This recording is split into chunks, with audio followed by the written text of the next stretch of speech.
అతను మోసగాడు ఎలాగవుతాడు? అతని పట్ల దైవ చిత్తం అలా ఉందండి. దేవుడు ప్రేమించిన ఇశ్రాయేలు అని రాయొచ్చు కదా, మోసగా యాకోబు అని ఎందుకు రాశారు ఇక్కడ? నేను అబ్రహాము దేవుడను, ఇస్సాకు దేవుడను, యాకోబు దేవుడు నీ దేవుడను అని చెప్పించుకున్నారంటే వాళ్ళు ఎంత శ్రేష్టమైన వాళ్ళు అంటే వాళ్ళు, అవునా కాదా? నీ దేవుణ్ణి నేనని నాతో దేవుడు చెప్పాడంటే నాకు ఎంత ఇష్టమండి, మీకు ఎంత ఇష్టమండి?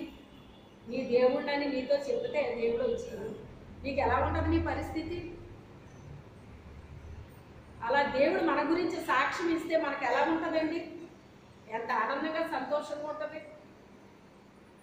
అంత దేవునితో వాళ్ళు చెప్పించుకున్నారంటే ఎన్ని శ్రమలు దేవుని కొరకు వీళ్ళు అనుభవిస్తే, దేవుని కొరకు నిలబడితే ఆ పేరు వాళ్ళకి వస్తుంది.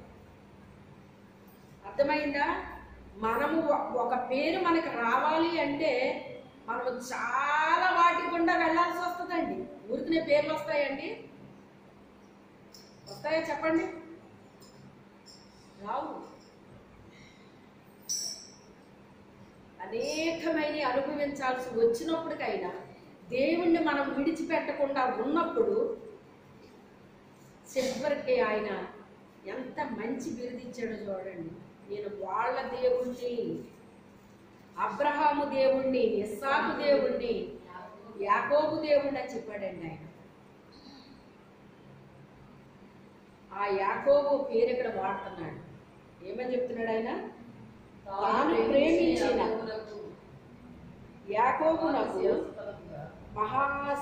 మహాతిశయాస్పదముగా మన స్వాస్థ్యమును ఆయన మన కొరకు ఏర్పాటు చేసి ఉన్నాడటండి.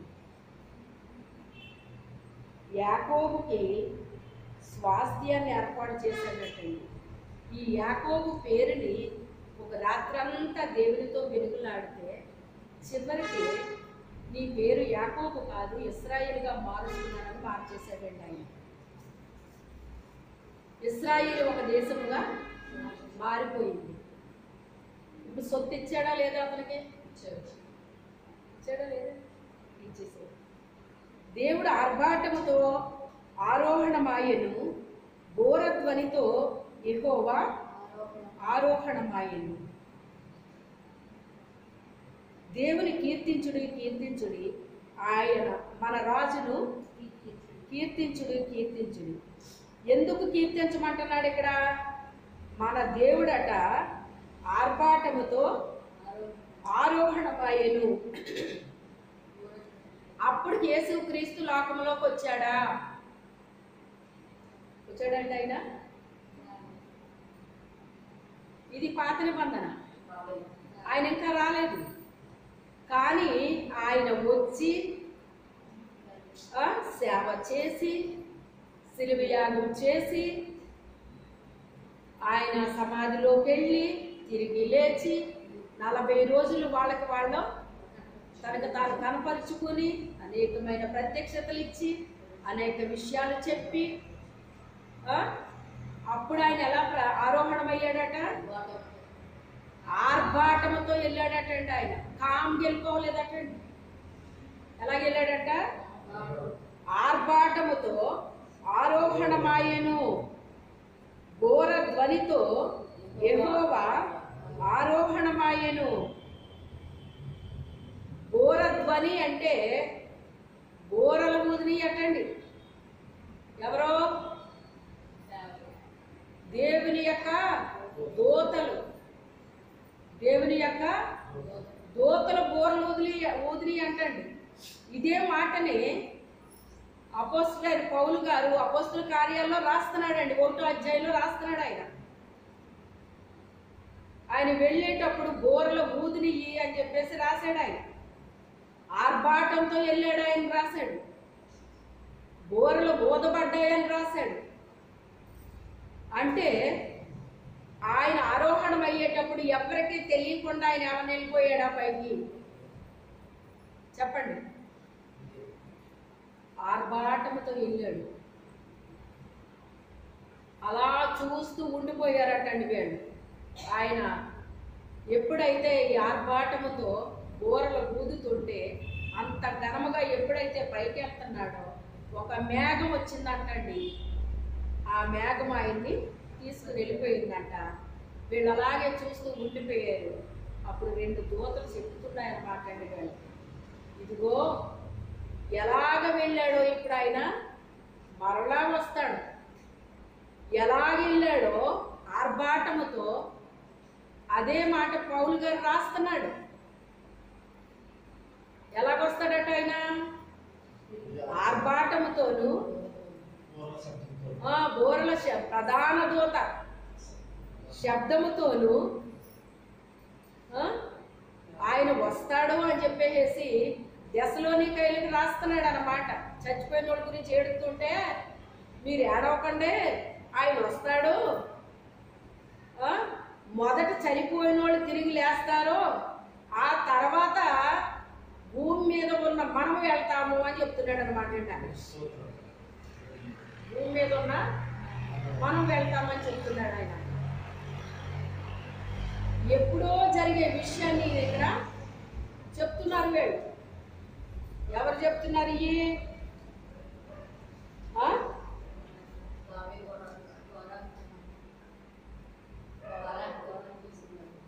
కోరహ కుమారులు చెప్తున్నారు. ఇవన్నీ ముందుగానే వీళ్ళు ఒక ప్రవచన రూపంలో చెప్పారన్నమాట అండి. అందుకని మనం ఏం చేయాలంట? ఏం చేయాలటండి? కీర్తించాలటండి. దేవుని ఏం చేయాలి మనం? కీర్తించండి. కీర్తించుడి కీర్తించుడి అంటే ఒక్కసారి చెప్తే సరిపోతుంది, రెండోసారి కూడా చెప్తున్నాడు ఆయన. అంటే దాని అర్థం ఏంటి? తప్పకుండా మీరు ఆయన ఏం చేయాలి? కీర్తించాలి. కీర్తించాలంటే ఆయన కీర్తిని గూర్చి మనం ఏం చేయాలి? ప్రచురము చేయాలి. చూడండి, యేసు ప్రభుని పరిశుద్ధాత్మతో అభిషేకించినప్పుడు, తండ్రి అయిన దేవుడు అభిషేకించినప్పుడు ఆయన కీర్తి ఆ దేశాలన్నీ వ్యాపించినాయి అంటండి. ఆ దేశాలన్నీ కూడా వ్యాపించినాయి అంటండి. ఎందుకని వ్యాపించినాయి? ఎందుకని వ్యాపించినాయి? విన్న వాటిని కన్న వాటిని వాళ్ళు ఏం చేశారు? ప్రచురము చేశారు గనక. అదే నేను చెప్తుంటా, ప్రచురము చేస్తున్నామా మనం? ఎక్కడికి వెళ్తే అక్కడ ప్రచురం చేస్తున్నామా? ఇప్పుడు ఈరోజు సాక్ష్యం చెప్పింది గ్రేస్. ఇప్పుడున్న సంతోషం నీకు ఎప్పుడైనా అనిపించిందా? కొన్ని కోట్ల కంటే ఎక్కువ హ్యాపీనెస్ ఇప్పుడు అనుభవిస్తున్నావు లేదా? ఒక కార్యం జరిగినప్పుడు మన హృదయంలో ఏముంటదండి? గొప్ప ఆనందం, సంతోషం ఉంటది. అది మనం వండుకుని తిన్నదాన్ని బట్టో, ఉన్నదాన్ని బట్టో, వస్త్రాలను బట్టో, ఆటలు బట్టి ఇట్లు బట్టి వచ్చే ఆనందం కాదు, సంతోషం కాదది. నువ్వు ఒక ఊరు వెళ్తున్నావంటే ఆ ఊరిలో ఎవరో ఒకరికి ఏదో ఒకటి నువ్వేం చేసి రావాలి? ప్రచురం చేసి రావాలి నీ దేవుడి గురించి. చుట్టాలింటికి వెళ్తే చాలండి, ఇంకా ఆడు ఎలాగున్నాడు, ఈడు ఎలాగున్నది, ఆమె ఎలాగుంది, ఈమె ఎలాగుంది, ఆ పరిస్థితి ఏంటి, ఈ పరిస్థితి ఏంటి, వాళ్ళందరి నువ్వేమన్నా మోపుతావా? చేయగలవా ఏదన్నా? ఒకవేళ నువ్వు చేసినవి అన్ని సక్సెస్ అయిపోతాయా?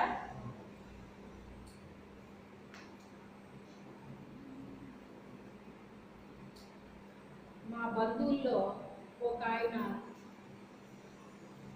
చాలా తెలివైనోడటండి. పెద్దగా చదువుకోలేదు కానీ మంచి తెలివితేటలు ఉన్నాయంటండి. ఏదైనా చేయగలడు. కానీ తన కుమార్తె వివాహం విషయంలో ఫెయిల్ అయిపోయింది. అప్పుడు నేను అన్నాను అన్నమాట, ఏదో మాట మీద మాట వచ్చి నాతో మాట్లాడుతుంటే మనం అనుకున్నవి అన్నీ కూడా ఏమి అనుకున్నవి అనుకున్నట్టుగా జరిగితే ఇది దేవుడు అవసరం ఉంటుందా మనకి? కొన్ని జరగవచ్చు, కొన్ని జరగకపోవచ్చు. నీ బిడ్డల వివాహాల్లో నువ్వు చేసిన అన్ని సక్సెస్ అయినాయా అన్నాను. ఎక్కడ అయ్యిందమ్మా? అవలేదు కదా. ఇప్పుడు ఆ బిడ్డ విషయంలో తను ఏమైపోయాడు? కృంగిపోయాడు.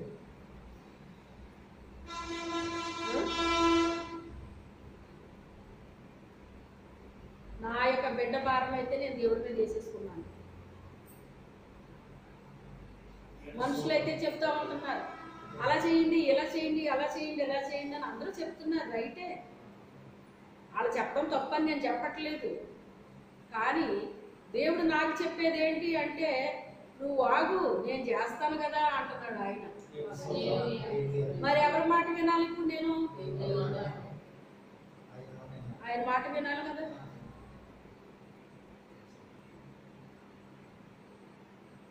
మనం ఎదురు చూసిన ప్రజలు ఎదురు చూడనిస్తారా?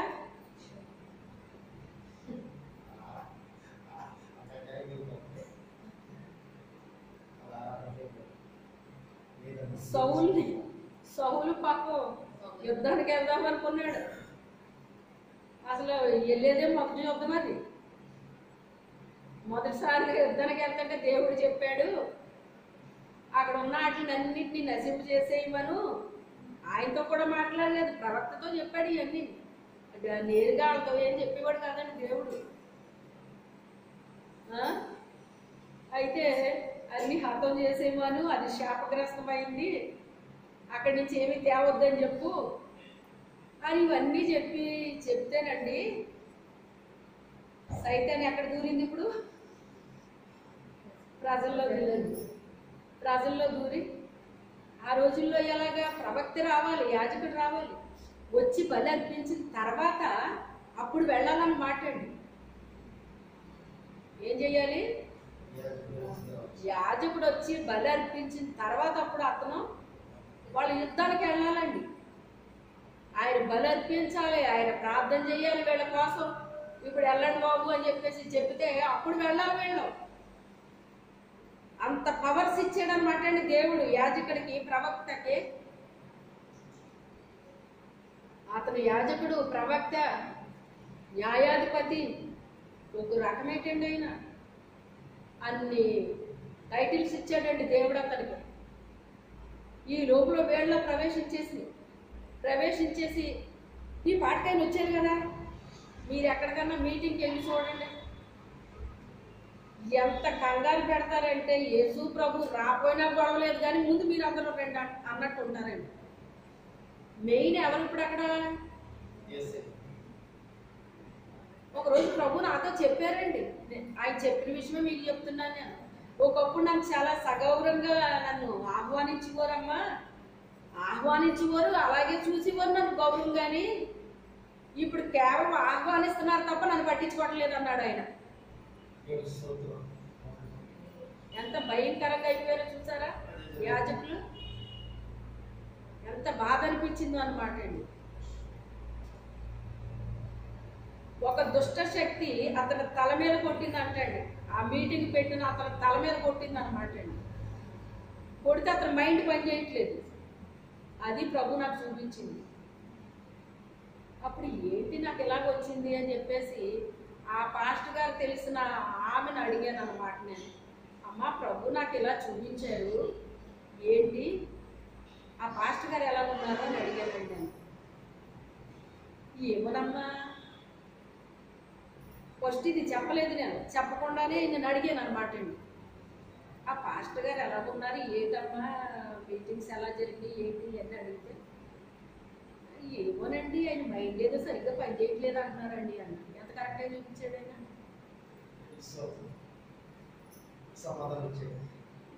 ప్రభువా నువ్వు రా అని ఆహ్వానిస్తున్నారు. ఆహ్వానించిన తర్వాత నువ్వు ఓ చోట కూర్చో, నువ్వు ఎలాగ పిలిచాం కదా నువ్వు అలా కూర్చో. మరి వీళ్ళందరూ ఇంపార్టెంట్ కదండి, వేరే వాళ్ళు వస్తూ ఉంటారు కదా, ఆ వేరే వాళ్ళందరూ వీళ్ళకి కావాలన్నమాట. వాళ్ళు సంతోష పెడతారండి. మొదట ఉన్నట్టుగా ఇప్పుడు లేదమ్మా, ఆహ్వానిస్తున్నారు అందుకే వస్తున్నాను నేను అని చెప్పి కనీసం ఆయనకి భోజనం కూడా పెట్టలేదటండి. ఆయన నా దగ్గర ఉన్న ఆహారం గబగబా కలిపి ఆయనకి పెట్టేశాను అనమాట అండి. అయ్యో మీరు ముందు వస్తున్నానని చెప్పుకుంటే నేను మంచిగా తయారు చేద్దినండి, ఏం చేయను ఇప్పుడు ఇదే ముందే ఎలాగండి, అప్పటికే టైం అయిపోయింది, భోజనం టైం దాటిపోయింది అనమాట అండి. మరి ఇదే ఉందండి, నేను తయారు చేసేస్తాను అంటున్నాను. లేదులే అమ్మ వద్దులే అంటున్నాను. అయితే ఇదన్నా తినండి అని చెప్పేసి ఆయనకి గబగబా కలిపి పెట్టినట్టుగా నాకు వచ్చిందనమాట. అంటే ఆయన ఆకలి తీర్చాడు. పిలుస్తున్నారు తప్ప ఆయన ఆకలి తీర్చట్లేదని చెప్పి. ఆయన ఆకలి తీర్చాలి మనం, ఆయన దాహాన్ని తీర్చాలి మనం. ఆకలి దాహం అంటే ఏంటండి? అనేక మంది మనుషులు మనం ఏం చేయాలి? సంపాదించాలి, దేవుణ్ణి సంతోషపెట్టాలి, దేవుణ్ణి పిలుచుకోవాలి, ఆయనకి ఆ స్థానాన్ని ఇవ్వాలండి. మనమందరం కలిసి ఆ స్థానాన్ని ఆయనకి ఇవ్వాలి. మనం తీసేసుకోవడం కాదు, ఆయనకి ఇవ్వాలి ఆ స్థానం.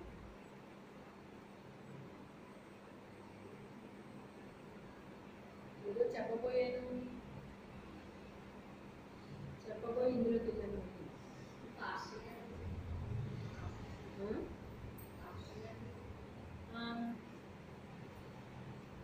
ఫాస్ట్ గారు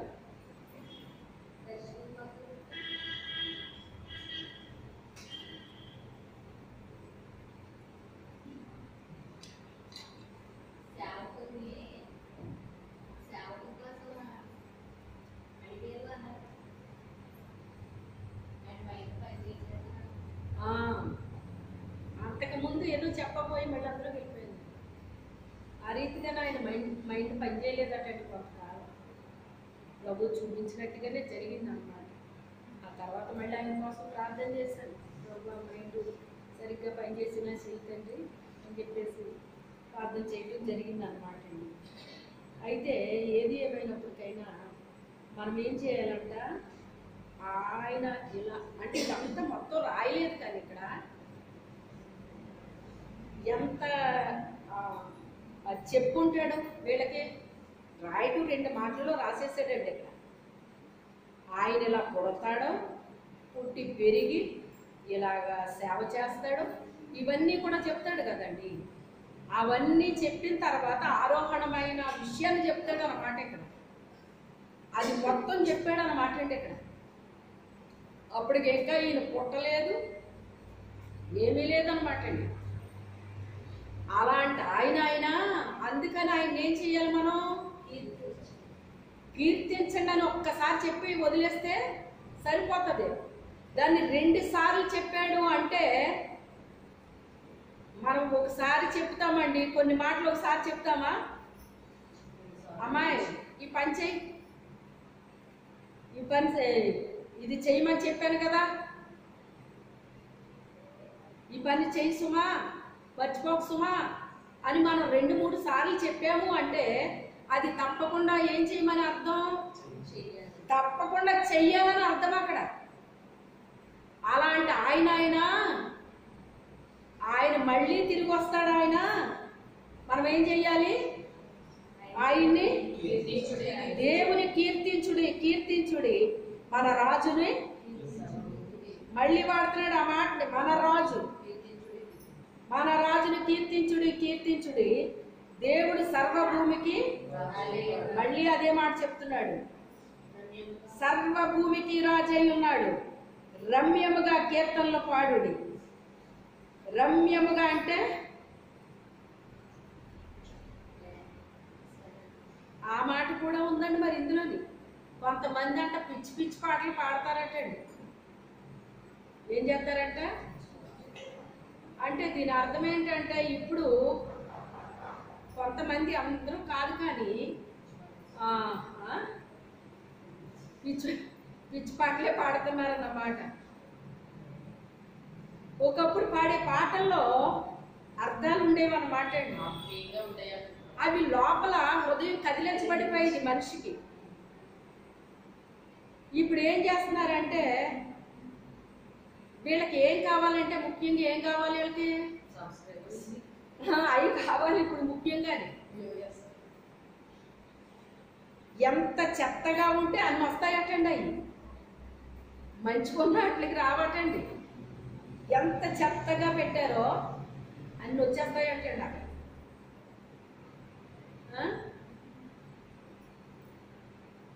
ఆ పాటలకు ఒక అర్థం ఉండట్లేదు, ఏం ఉండట్లేదు,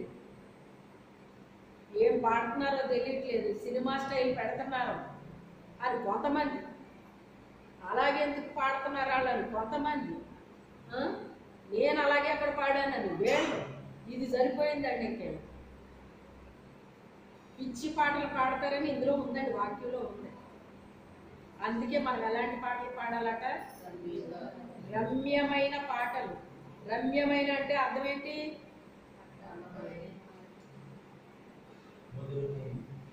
అందమైన పాటలు పాడాలట. అందమైన అంటే అలా మన మనసులో ముద్రించబడిపోవాలి. ఆ పాట ఎలా ఉండాలి?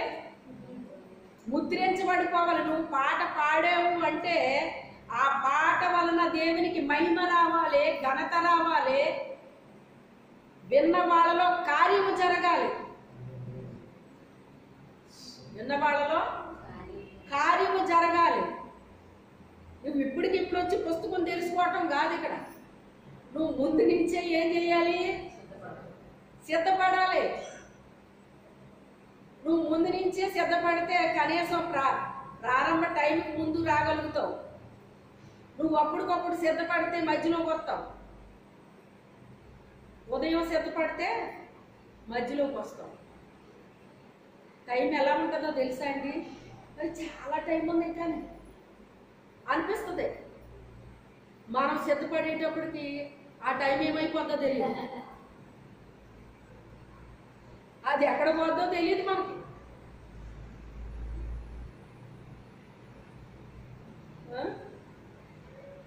అందుకని పాటలు పాడడానికి కూడా ఏం చేయాలో తెలుసా?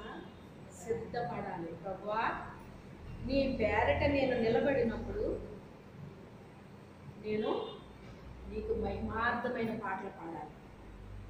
ఆ పాట ద్వారా నీకు మహిమ కలగాలి, విన్న వారిలో ఆత్మకార్యం జరగాలి. నాకు కాదయ్యా, నీకు మహిమ రావాలి. ఏదైనా కూడా నీకు మహిమ రావాలి. అది పాట అయినా, ప్రార్థన అయినా, వాక్యమైనా, సాక్ష్యమైనా నీకు మహిమ కలగాలి ప్రభువా అని నువ్వేం చేయాలి? ప్రార్థన చేసుకోవాలి. ప్రార్థన చేసుకోవాలి. అప్పుడు నువ్వు పాడే పాట అనేక మంది హృదయాలు ఏం చేస్తుంది? కదిలిస్తుంది. దేవునికి మహిమ కలుగుతుంది అన్నమాట. నాకు చిన్నప్పటి నుంచి పాటలు అంటే చాలా ఇష్టం అని చెప్పాను కదండి నేను. ఆ ఇష్టంతో ప్రభువా నాకు పాటలు పాడాలని ఉందయ్యా, నాకు పాటలు వచ్చేలా చేయండి అని చేసుకున్నాను. చిన్న పిల్లలు కదా, చిన్న ప్రార్థన చేసుకున్నాను. చేసుకుంటే వచ్చేస్తున్నాయండి, పాటలు వచ్చేస్తున్నాయి. ఆ పెద్దోళ్ళు పాడుతుంటే వాళ్ళతో పాటు నేను పాడుతున్నాను. అలాగే పాటలు వచ్చేసినాయండి. వచ్చేసి ఇంకా వాళ్ళు పాడుతుంటే వాళ్ళతో కలిసి నేను పాడటం ఇలా జరుగుతుందండి. ఆ తర్వాత నేను 6th క్లాస్లోకి వెళ్ళేసరికి సోమేశ్వరం అని వేరే ఊరు నేను నడుచుకుంటూ వెళ్ళేదాన్ని అనమాట.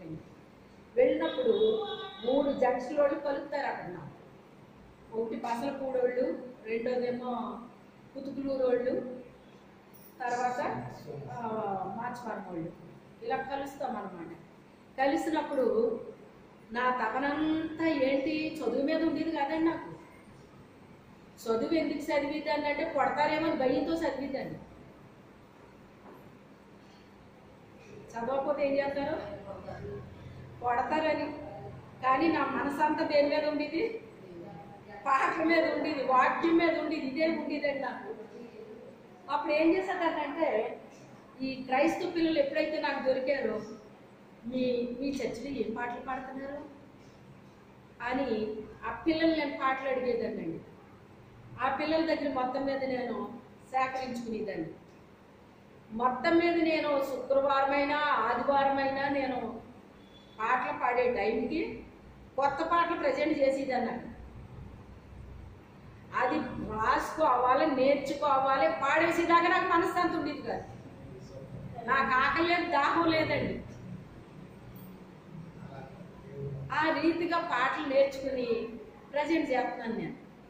ఇప్పుడు అక్కడ అయిపోయింది. మళ్ళీ రామచంద్రపురం స్కూల్లో జాయిన్ అయ్యాను. బస్కి వెళ్ళి రావడంలో అక్కడ మొత్తం మీద ఒక అమ్మాయిని, ఒక ఫ్రెండ్ని, మీ ఏం పాడుతున్నారు మీ చర్చిలో అంటే ఒక పాట నాకు నేర్పించింది. రాసుకున్నాను, నేర్చుకున్నాను. ఆ పాట పాడుతున్నాను. పాడుతుంటే ఆ పాట మా పాస్టర్ గారిని కదిలిస్తుందంటే నాకు తెలియదు ఆ విషయం. ఇప్పుడు వాళ్ళు రాసే పాటలకి, పూర్వీకులు రాసే పాటలకి చాలా డిఫరెన్స్ ఉంటుంది అన్నమాట అండి. వాళ్ళు హార్ట్ఫుల్గా వాళ్ళ అనుభవాల్లో నుంచి రాసేవారండి అవన్నీ కూడా.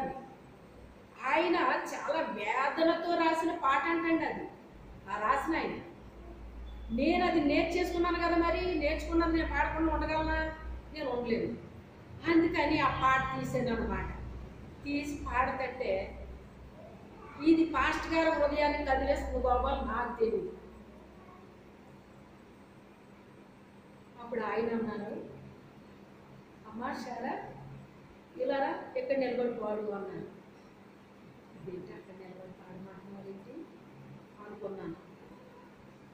అనుకుని ఎప్పుడు ఇలా అనలేదు కదా, ఇప్పుడు ఎందుకు అంటున్నారా అని.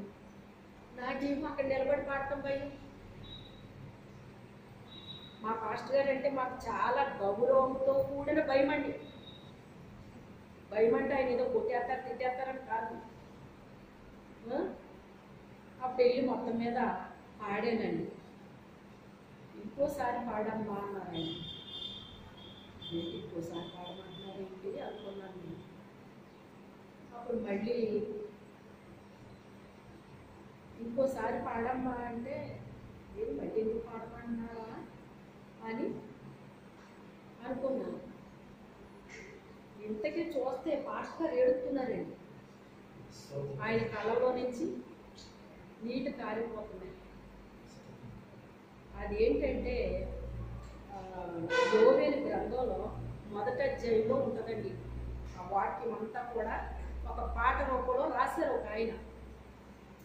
పురుగులు తినేస్తాయి కదా, పసర పురుగులు తినేసినవి, మిడతలు తినేసినవి, గొంగళ పురుగులు తినేసినవి అని ఉంటుందండి అందులో. ఆ మొదటిది అంతా కలిపి ఆయన ఒక పాట రూపంలో రాశారన్నమాట. ఆ పాట ఎప్పుడైతే పాడుతున్నానో నేను హృదయం ఏమైపోతుంది, కదిలించబడిపోతుంది బాబు. నాకు తెలియదు ఆ విషయం. అప్పుడు మూడోసారి ఎప్పుడైతే మళ్ళీ పాడమన్నారు, మళ్ళీ పాడి తర్వాత ఇక చాలా అండి అన్నట్టు ఇలా చూశాను అన్నమాట. ఇలా సైడ్ నిలబడ్డాను పక్కకు. ఈ పక్క నుంచి నేను ఇలా చూశాను అన్నమాట. అంటే ఇంకా పాడమంటారా ఏంటి అన్నట్టు. ఇలా చూస్తే ఆయన కళ్ళల్లో నీళ్ళు కారిపోతున్నాయి అన్నమాట అండి. ఇంటి పాస్ట్ గారు ఏంటున్నారు ఏంటి అని నాకు చాలా ఆశ్చర్యం వేసింది అన్నమాట. అప్పుడు ఇంకా అలా నిలబడ్డాను. వెళ్ళమంటారా ఇంకా పాడమంటారా అన్నట్టు. వెళ్ళమ్మా అన్నాను. అప్పుడు వెళ్ళిపోయి కూర్చున్నానండి. అంటే ఈ విషయం నేను ఎందుకు చెప్తున్నాను అంటే, ఒక గొప్ప దైవజనుడి యొక్క హృదయాన్ని ఏం కదిలించింది? ఒక పాట కదిలించిందండి. ఒక పాట కదిలించింది. ఎందుకంటే ఆ అర్థమంతా ఆయనకు తెలుసు. మిడత తినేసినవి, గొంగళ పురుగులు తినేసినవి, అసలు పురుగులు తినేసినవి, మిడతలు కొంత తినేసినవి అంటే మళ్ళీ పసల పురుగులు తినేసినవి అంట. అవి తినేసినవి అంటే మళ్ళీ గొంగళ పురుగులు తినేసినవి అంటున్నాడు. మొత్తం మీద పంట అంతా కూడా ఏం చేసినవి? నాశనం చేసేసినవి అన్నమాట. నాశనం చేసేసి అప్పుడు ఆ యొక్క కాపరి యొక్క హృదయం ఎలాగుంటుంది? పంట పాడైపోతే కాపరి యొక్క హృదయం ఎలాగుంటుంది? ఇప్పుడు మీకే ఒక పొలం ఉందనుకుందాం. మీ పొలంలో మీరు చక్కగా అన్నీ వేసారు, దానికి నీరు పెట్టారు, కలుపు తీయించుకున్నారు, అన్నీ చేసుకున్నారు మీరు. కానీ ఈ మిడతలు వచ్చి తినేసినవి, ఇవన్నీ తినేసినవి, మీకు ఏమన్నా సంతోషంగా ఉంటుందా? చెప్పండి. అది అనుభవం. అది ఏంటది? అనుభవం అండి అది. అందుకే దేవుడు మీకు ఎందుకు చెప్పేస్తున్నాడో నాకు తెలియదు, కానీ ఈసారి మీరు పాటలు పాడే వాళ్ళందరూ కూడా అప్పటికప్పుడు వచ్చి పుస్తకాలు తిరగెక్కండి. అర్థమైందా? నీకు పాట పాడే అవకాశం వచ్చినా రాకపోయినా ముందు ఏం చేయాలి? నువ్వు కొన్ని పాటలు రెడీ పెట్టుకుని ఉంచుకోవాలి. నువ్వు ఏ పాట అయితే నీ హృదయాన్ని తాకుతుందో అలాంటి పాటలు ఏం చేయాలి? నువ్వు ఎన్నుకోవాలి. నీ హృదయాన్ని కదిలించింది ఒకవేళ అవతల వాళ్ళ హృదయాన్ని కూడా కదిలించవచ్చు, మనం చెప్పలేము. నేనైతే అలాగే నేర్చుకునేదాన్నండి. నా హృదయం ఎప్పుడైతే కదిలిందో అలాంటి పాటలు నేను నేర్చుకునేదాన్ని. ఔస్మతి మేరీ గారి పాటలు అంటే నాకు చాలా ఇష్టమండి. కానీ నాకు అసలు వచ్చేవి కాదు ఆవిడ పాటలు. నాకు ఎంత ఇష్టమో నాకు పాటలు వచ్చేవి కాదు ఆవిడ. ఎందుకంటే ఈజీగా ఉన్నట్టు అనిపిస్తుంది, కానీ అవి రావండి. అవి కొంచెం కష్టం ఆవిడ నేర్చుకోవడం. అప్పుడు మొత్తం మీద నేను అప్పటికే ఏంటది ఈ అయిపోయినాయి క్యాసెట్లు పెట్టుకుని టేప్ రికార్డులు అయిపోయినాయి. ఇంకా సీడీలు వచ్చినాయి అన్నమా. అదే ఏమన్నారు నువ్వు? ఆ డివిడీలు వచ్చినాయి అన్నమాట. ఆ డివిడీ పెట్టి ఆ టీవీలో వస్తుంటే అప్పుడు గబగబా రాసుకుంటా ఉండేదాన్ని, గ్యాప్లు వదిలేసేదాన్ని. మొన్న మేరీ గారు ఆ పాట రాయండి అమ్మ అంటుంది. ఇప్పుడు ఇంక రాసే పరిస్థితి నా దగ్గర లేదు. నీకు నేనేం అనలేదు, నవ్వుకుంటున్నానంతే. ఆ ప్రయత్నం మీరే ఎందుకు చేయకూడదు? ఇప్పుడు చెప్తున్నాను నేనండి. రాదు అంటే మీకు ఎన్నటికే రాదు. ప్రయత్నం చేసుకోండి. వాటి కోసం వీటి కోసం టైం వేస్ట్ చేసుకోవడం కాదు. మంచి విషయాల కోసం మీరు ఖర్చు పెట్టండి. దీనికోసం దేవుని కొరకు మీరు ఎంత టైం ఖర్చు పెడతారో అన్ని దీవులు మీరు పొందుకుంటారు, అన్ని కార్యాలు జరుగుతాయి. మనం ఎప్పుడైతే దైవ కార్యంలో పాల్గొన్నామో చేసేస్తున్నామో మన కార్యాలు జరిగిపోతూ ఉంటాయి ఓ పక్క నుంచి.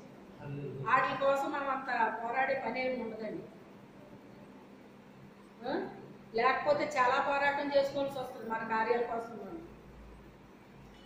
ఆ రకంగా నేను రాసేసుకున్నానండి. మొత్తం మీద డ్యాసుల్లాగా రాసేదాన్ని అన్నమాట. మొత్తం మీద ఎలాగైతే ఫీల్ చేసేదాన్ని. ప్రభు ఆవిడ పాటలు అంటే నాకు చాలా ఇష్టం, కానీ నాకు రావట్లేదు. ఆ మెలోడీ అది ఉంటుందండి ఆవిడకి బాగానే, నాకు రావట్లేదు.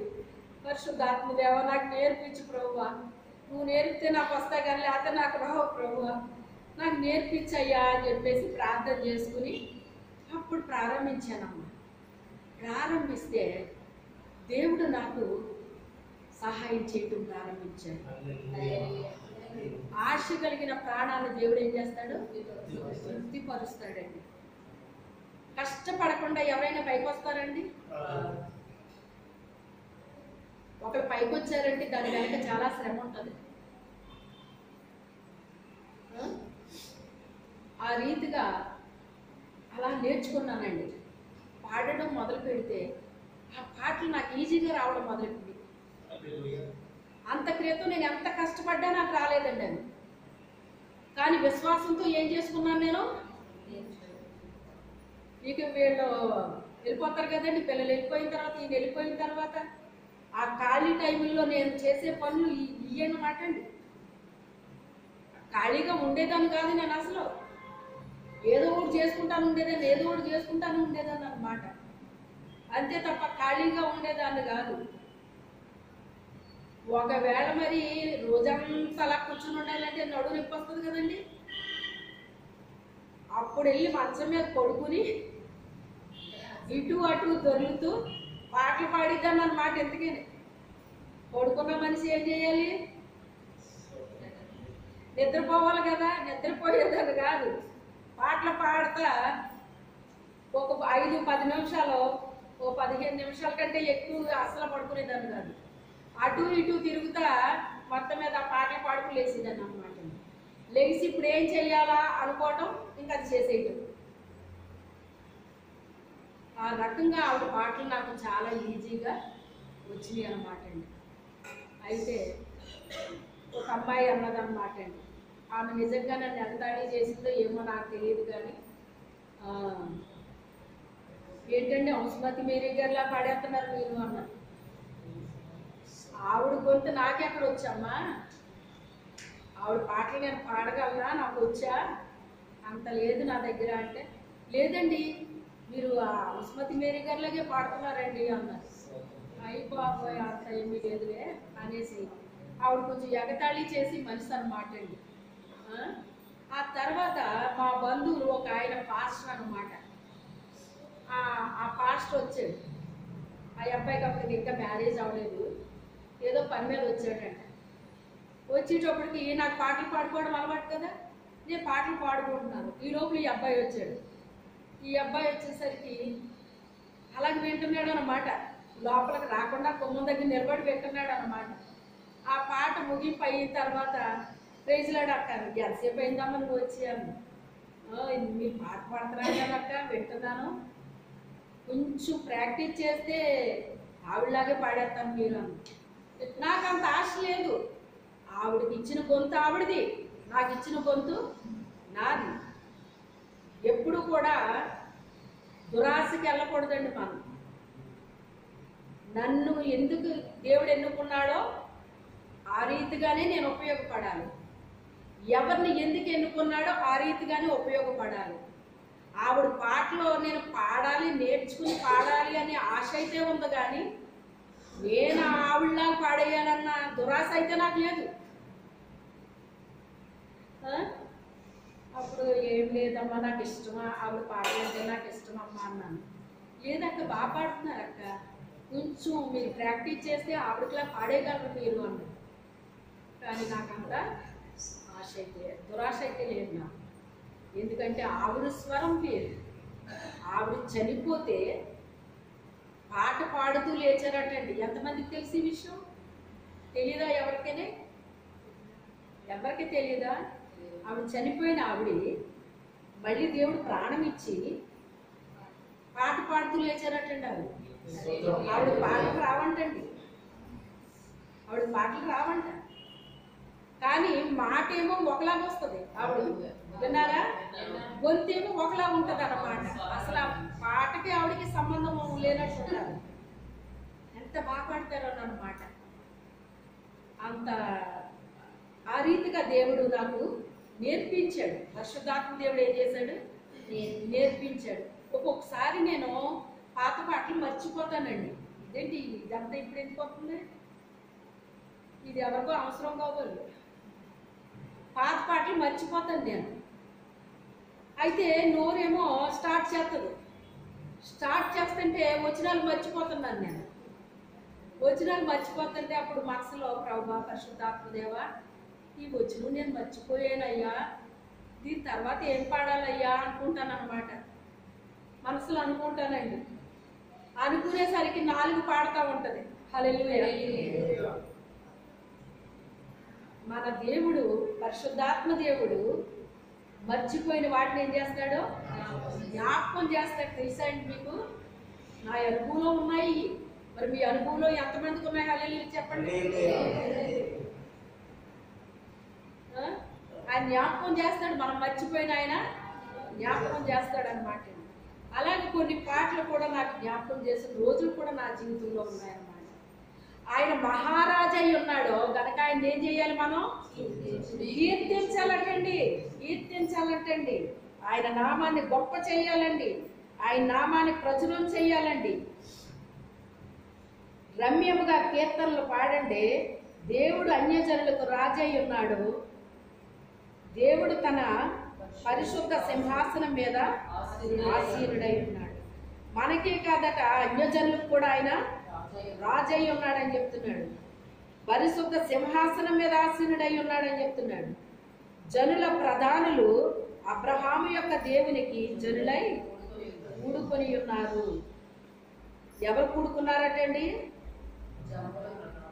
జనుల ప్రధానులు కూడుకున్నారంట. జనులు కూడా కాదటండి, జనుల ప్రధానులు కూడుకున్నారటండి. అబ్రహాము యొక్క దేవునికి జనులై కూడుకొని ఉన్నారు. ఈ జనులు ఎవరు జనులు అయిపోయారట? అబ్రహాము యొక్క దేవునికి జనులైపోయారటండి. అనేకమైన జనులు పరలోకానికి వస్తారని ఎక్కడ రాయబడింది? ప్రకటనలో రాయబడిందండి. అనేకమైన జనాంగం వచ్చేస్తారట అక్కడికి. ఆయా వంశాల